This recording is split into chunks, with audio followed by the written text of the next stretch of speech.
May hawak po akong dokumento na gusto ko lang ipakita talaga. Ito po yung rason kung ba't pinasakay ko sila sa usapan. Para makapunta lang po ako rito at may presenta mga dokumento sana na magbibigay linaw sa mga sinasabi ni Agent Morales. Ano yung sabi mo, pinasakay? Yes sir, pinasakay. Parang dalawang ang gusto kong patunayan sir eh. Magkwento ka lang, makakarating ka na rito. Kwentong barbershop sir. Kwentong barbero lang. Katang isip. Explain your side as far as that video is concerned. Yun po ay katang isip ko lang. Pasensya na po kayo. Sandali, katang isip lahat ng sinasabi mo doon? Yes sir.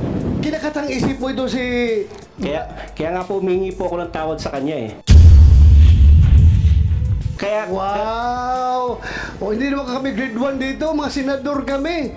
Ay nako, ibig mong sabihin na binubula mo lang siya para mabula kami, para imbitahin ka dito, para makapagsalita ka ng something against kay Morales. No, mali po. Ganon. Yan ang Mali po, hindi po kayo sabi mo eh. Hindi po kayo dapat kong bulahin. Hindi ako binubula mo, siya ang binubula mo para pagbula mo sa kanya, mabubula rin kami kasi may video yun na usapan ninyo eh. Ibig mong sabihin, ganun kakagaling iyo. Kahit na ilang bisis ka kaso mo, yung kaso mo, pasis ko lang yun. Yes sir, I understand sir. Pasis lang yun sa aking panerbisyon pagkapulis. I understand. Kaya huwag mo akong bilugin dito, ha? Yes, sir. Kung siga ka, kung maro ka sa labas, kung nabubula mo yung ibang tao, not me. Ha? Yes. Not me. Kasabot ko sir. Ha? Kasabot ko sir. Anong Bisaya man ka? Taga saan ka? Taga Davao ako mama sir. Ibig sabihin, po maro, taga Davao. Dili tao sir. Oy. Ay. Eric Santiago, kung nambubula ka, bakit dinadamay mong pangalan ni Lam? Sir, para po makatotohanan ang istorya. Kasi hindi ko po pwedeng bulahin si Romy kung hindi ako babanggit ng mga keywords na magri-ring sa utak nila, sir. So anong purpose mo bulahin siya? Siya lang, sir. Siya lang. Bakit mo, anong purpose mo bulahin siya? Kasi para ipatawag kita dito. Para ultimately, para ipatawag kita dito at may bulalas mo yung mga records against Morales. Ganon ang intention mo. Actually, sir, hindi naman po against Morales po yung records ko. Kaya nga, para mailabas mo yung Yes, sir. record na sabi mo. Yes, sir. Na nagawa ko po ngayon nga na nandito po nga po ako, sir. Wow, ang galing mo. Galing mo.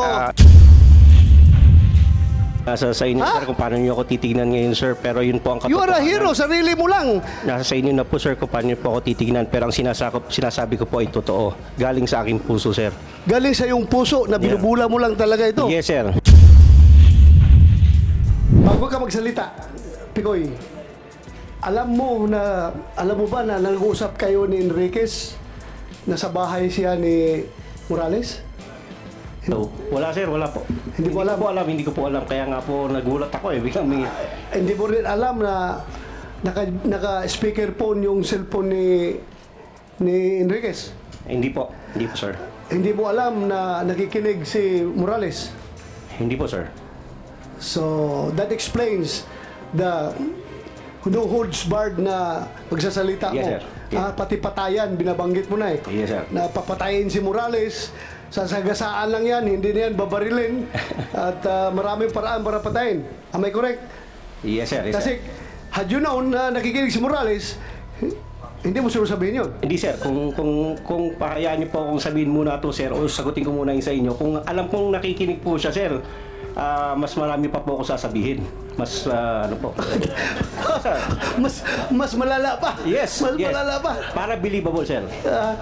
Okay, sige. Pakinggan natin yung statement mo. Go ahead. Magandang araw po sa inyo, mga mahal naming senador. Sa mga nakaraang araw, napukaw ang atensyon ng bayan dahil sa sinasabi ng isang ex-agent Jonathan Morales na dokumento mula sa PIDEA. Nung nakaraang pong hearing, nabanggit niya na ni Ginoong Morales ang pangalan ko na Eric Santiago na tumawag sa isang Romy Enriquez na sinasabi niya na nais ko siyang pigilan sa kanyang pagsalita tungkol sa nasabing dokumento. Sa punto pong ito, nais ko pong ipabatid sa galang-galang na Senado. Wala akong intensyon na pigilan at ang totoo ay upang patunayan lang sa bayan ang dalawang bagay. Ano po yun? Na napakadali pa lang mapunta dito. Gagawa ka lang ng isang kwento at katang-isip na kwento sa pamamagitan ng pambobola, mapupunta ka na rito. Pangalawa, na upang pabulaanan at bigyang kalinawan ang mga bagay-bagay na sinasabi ni ex-agent Morales sa pamamagitan sa pagpapakita ng mga dokumento na dala ko. Siyensya na sir, di ako sanay magsalita sa maraming tao. Panglubog lang sir eh. Please continue. Gusto ko rin gamitin ang oportunidad na ito upang humingi ng taus-pusong paumanhin sa mga taong walang kinalaman sa aking plano, ngunit alam kong grabing naapektuhan dahil sa paggamit ng kanilang mga pangalan. Unang-una po, kay paring Romy, pare, pasensya na, nasama ka rito. Pero I have to do this eh.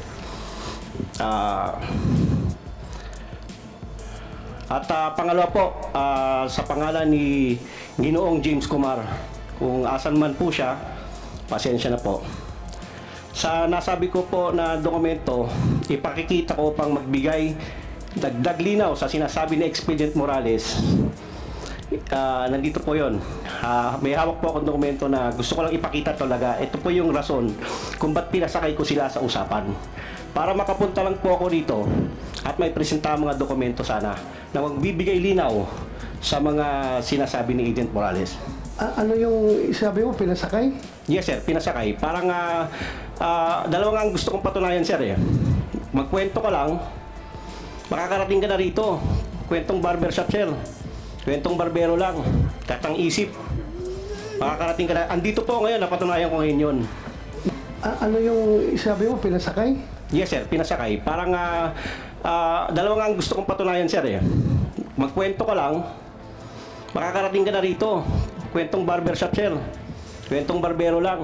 Katang isip po ay para sa akin. Gusto ko lang pong makarating dito upang magbigay linaw lang po, magdagdag linaw sa dahil sa mga dala. We are not interested of your dagdag linaw. We are interested on what happened, what transpired in that recording. Kaya yun ang explain mo. Huwag ka na maghanap pa ng ibang dagdag linaw. Please explain your side as far as that video is concerned. Yun po ay katang-isip ko lang, pasensya na po kayo. Kaya po humingi po ako ng tawad nga po kay paring Romy at saka kay... Katang-isip na... Kasi actually sir, hindi naman para hindi naman para sa lahat yun eh. Sa amin lang sana yun. Pero dahil po na napunta po ako dito, dahil nga po sa isang salita niya na... Sandali, katang-isip lahat ng sinasabi mo doon? Yes sir. Kinakatang-isip mo ito si... Kaya nga po humingi po ako ng tawad sa kanya eh. Kaya... Wow! Hindi naman kami grade 1 dito, mga senador kami. Ay nako, ibig mong sabihin na binubula mo lang siya para mabulak kami, para imbitahin ka dito, para makapagsalita ka ng something against kay Morales. No, mali po. Ganon. Yan ang Mali po, lumalabas hindi po kayo sabi mo eh. Hindi po kayo dapat kong bulahin. Hindi ako binubula mo, siya ang binubula mo para pagbula mo sa kanya, mabubula rin kami kasi may video yun ang usapan ninyo eh. Ibig mong sabihin, ganun kakagaling iyo. Kahit na ilang bisis ka kaso mo, yung kaso mo, wag mong pasis ko lang yun. Yes sir, I understand sir. Pasis lang yun sa aking panerbisyon pagka-pulis. I understand. Kaya huwag mo akong bilugin dito, ha? Yes, sir. Kung siga ka, kung maro ka sa labas, kung nabubula mo yung ibang tao, not me. Yes. Not me. Kasabot ko sir. Ha? Sabot ko sir. Anong Bisaya man ka? Taga saan ka? Taga Davao ako mama sir. Ibig sabihin, puro maro, taga Davao. Dili taon sir. Oy. Ay. Now, please, continue. Explain your side. Yung nangyayari sa usapan na yun. Sige, I will give you the floor. Huwag kang lumihis sa ibang topic. Yun lang muna. Stick to that video. Yung lahat na sinasabi mo doon, bigyan mo ng context, bigyan mo ng explanation, Yes, sir. bakit mo nasabi yung mga bagay na yon. Please. Yung kung totoo po, ako po nandito, ang purpose ko po is magsabi ng totoo. Yun nga, sabihin mong totoo, bakit ka tumawag kay Marquez at mga sinasabi mong patatahimikin siya, huwag na magsalita, at may binanggit ka ba nung pangalan na Lam? Ano yung Lam na ibig mo sabihin? Sir, actually, sir, naririnig-rinig ko lang sa YouTube yun, sir. You play, kumsek, you play. Baka sabihin naman, Hindi, ibig sabihin, sir. baka ibig sabihin, yung committee na ito, gumagawa na naman ng AI generated video recording, ha? Kumsek, please play the video. Yung sinabi niyang Lam. Narinig mo lang yan, hindi mo ginamit. During your conversation, hindi mo ginamit yung salitang Lam. Sir, ginamit ko po. O, ginamit mo? ko nga, sir. Kasi ganito nga, Ano sir. ibig mo sabihin ng Lam? Sir, ganito po yun. Naririnig... Sandali! Anong ibig mo sabihin ng Lam? Sinabi mo, binanggit mo. Yes, sir. Naririnig ko po sa YouTube lang yan. Yung Lam, si First Lady, si James. O kaya nga, bakit mo nasabi yung Lam na yun doon? Para pasakayin nga po sila, sir. Kung gusto niyo pong malaman ng totoo. Pasakayin. Opo, para papasakayin lang po si Romy at si Agent Morales, sir. Hindi mo nga alam na nasa bahay ni Morales si Marque Enriquez. Ganito po yan, sir. Si Romy kasi, pag matri-trigger ko siya, alam ko na makakarating kay Morales yan. So anong purpose mo? Anong agenda mo Eto dito? nga po, sir, Anong kasi- motive mo? Bakit mo siya iti-trigger? Sige nga. Gusto ko po kasing may mga dokumento po kasi kung dala. Kasi sir, kung napapagod na po kasi ako sa paulit-ulit na sinasabi nila, alam ko naman na mas may explain ko, sir. Dahil sa mga dokumentong dala ko. Ano yung mga dokumento na mo? Pwede ko ba ipakita, sir? But before you show that document, explain your side. Bakit mo sinabi yun? Huwag mo kaming bulahin, ha? Yes, sir. Ha? I will cite you in contempt directly kung magsinungaling ka dito, ha? Kasabot ko, sir. Huwag Kasabot. huwag mo kong dalahin sa bula-bula. Kasabot ko, Ha? sir. Kasabot ko. Kumsik, i-play mo nga yung may sinabi siyang Lam. Huwag mong sabihin, bula mo lang kami dito. Wala pong ganun, sir. Sorry po. Sige. Tapos magitan. Okay? Kasi nga yung mama, ha? Hindi, ganito. Pakinggan mo na ko yan. Ganito mo yan. Nung pumutok yan, okay? Huwag kang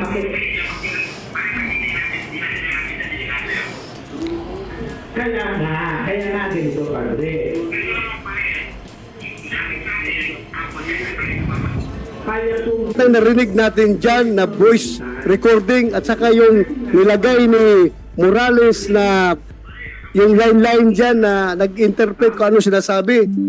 Totoo, the same as you have heard as your conversation with Santiago? Mr. Senator, the video speaks for itself. Okay, correct.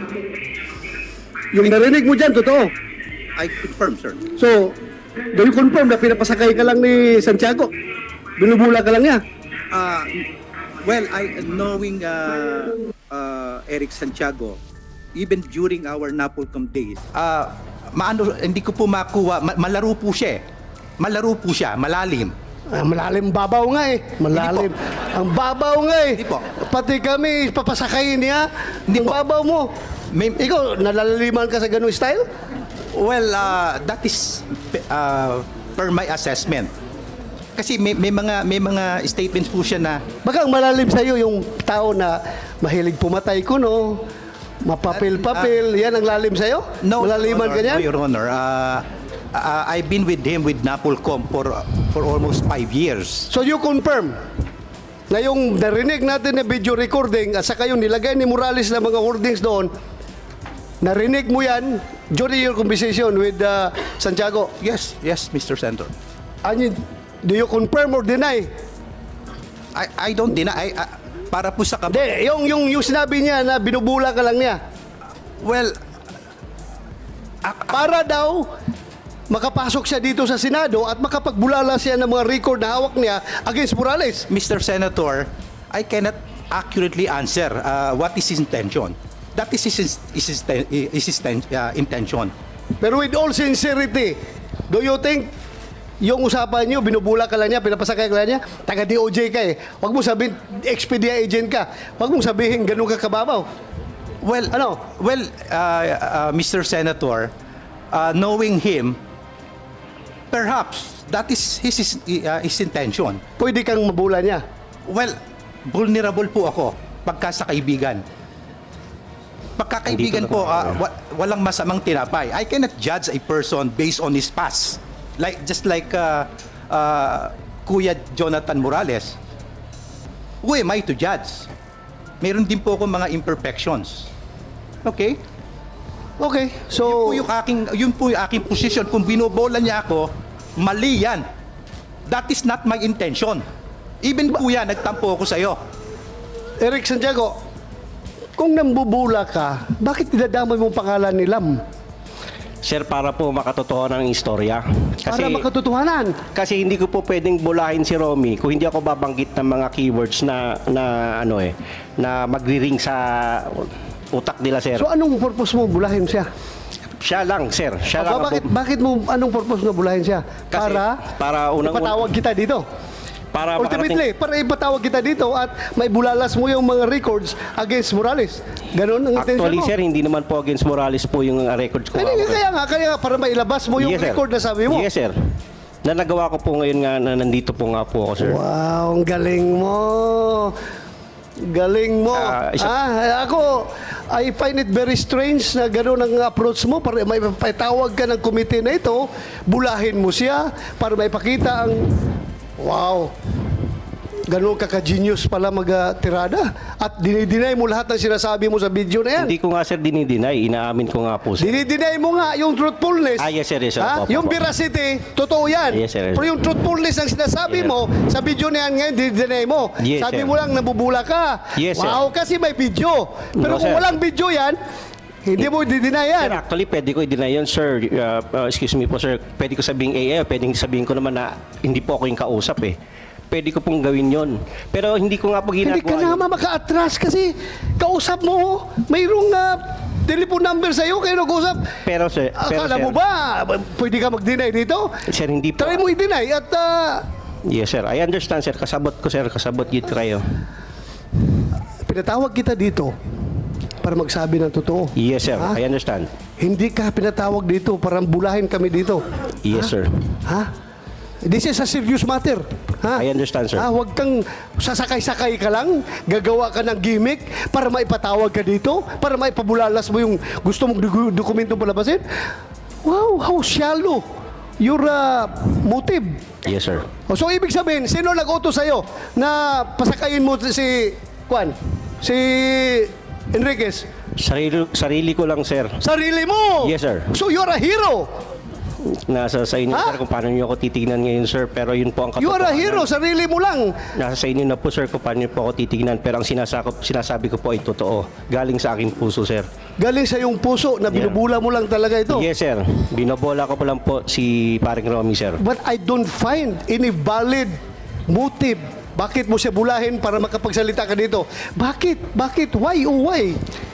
Kasi, sir, yun nga, kagaya na sinabi ko, napapagod na po kami. Napapagod na po ako doon sa paulit-ulit na pasensya na po kayo, sir. Oh. Kung, kasi marami po doon tungkol sa dokumento na pinipresent niya na mas dapat sana mas maintindihan, mas ma-explain ko po para sa akin po, sir. Para lang po saan, kung bibigyan niyo po ako ng pagkakataon, sir. Bakit mo ma-explain? Anong kinalaman ng mga record na yan sa pinag-usapan? Kung hahayaan niyo po akong ipakita yung record na yon, maaari po siguro ma-explain ko na mas mabuti. But to start with, yung intention mo is with malice. Ha? Very clear with malice ang intention mo. Dahil naluluko ka ng tao para lang makapunta dito. So, ibig sabihin, kung kaya mo lukuhin si Enriquez, yung ipipresent mo na papilis dito, pwede rin lukuhin mo kami dito. Ang committee ito. Sir, wala po akong intention na gano'n. Wala nga, but to start with, diloko mo na siya. Pinasakay mo, according to you, pinasakay mo lang siya. Yes, sir. Oh, so paano kami magtiwala ang committee sa'yo kung ganoon pa lang style mo? So useless din presenting that evidence kung to start with, ang intention mo ay tainted with malice. Para sa akin po sir, subukan niyo pong muna akong pakinggan, ipakita ko yung dokumento at maipaliwanag sa inyo ng mas masinsin. Before you present that document, submit mo muna sa committee. Titingnan namin if that is germane to the issue at hand. Isubmit mo muna yung dokumento dito. Pag-aralan ng legis namin, ng COMSEC. Kung germane yan, otherwise, gagawin mo na namang binyo itong, itong committee na ito for other reasons. Please submit that to the committee. Pag-aralan namin. And we will get back to you.